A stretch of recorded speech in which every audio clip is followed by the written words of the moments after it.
नमस्ते प्रणाम आप सबके। हम दीपक दिलकश मंत्रा स्टूडियो पटना से, और यहाँ पे राइटर हमारे भाई रमन बिहारी और सिंगर नेहा राज जी और मोनू अलबेला भैया और हमारे विकास जी, सब लोग एक साथ हैं। मैं सबका नाम बता रहा हूँ। ये दीपक दिलावर जी हैं, दिलकश जी, ये नेहा खपाड़िया जी हैं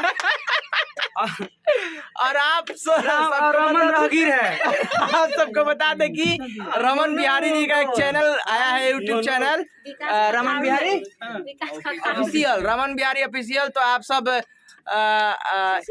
सब्सक्राइब करिए, सॉरी सब्सक्राइब करें और अपना प्यार आशीर्वाद बनाएं। और आपके बीच ये सूरज सीतामढ़ी माता दी महादेव मोनू चुलबुला इधर दिखाइए।